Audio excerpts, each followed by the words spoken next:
নমস্কার, আপনারা দেখছেন রূপম টিভি। আজ মঙ্গলবার কলকাতার ধর্মতলায় আনিস খানের রহস্য মৃত্যুর বিচারের দাবিতে বাম ছাত্র যুবরা ইনসাফ সভার ডাক দিয়েছে। আনিস খানের মৃত্যুর ইনসাফের পাশাপাশি শিক্ষার দাবিতে, চাকরির দাবিতেও এই প্রতিবাদ। সময় যতটা গড়িয়েছে, বেলা যতটা বেড়েছে, আস্তে আস্তে প্রচুর পরিমাণে ছাত্র সমাবেশ হয়েছে কিন্তু ধর্মতলায়। বামেদের তরফ থেকে এই যে ছাত্র যুবর যে সমাবেশ, ইনসাফ সমাবেশ, সেটা কিন্তু সফল বলে লাভ নেই। প্রচুর ছাত্র যুব সেখানে আজ কলকাতা কাঁপাচ্ছে বলে লাভ নেই, প্রচুর ছাত্র হয়েছে।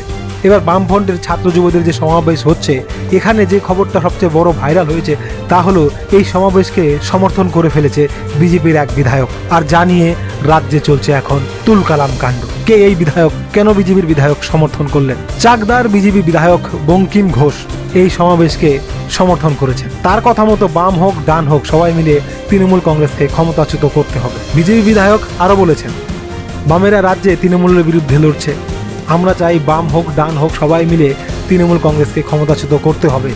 বঙ্কিমবাবু আরও বলেন, এ রাজ্যে যে অনৈতিকভাবে কাজ চলছে, তৃণমূলকে সরাতে না পারলে কোনো রাজনৈতিক দলই গণতান্ত্রিক অধিকার ফিরে পাবে না। এবার এই বঙ্কিম ঘোষকে বলে রাখি আপনাদের, 2021 সালের বিধানসভা নির্বাচনের আগে সিপিআইএম ছেড়ে বিজেপিতে যোগদান করেন রাজ্যের বামফ্রন্টের প্রাক্তন মন্ত্রী বঙ্কিম ঘোষ।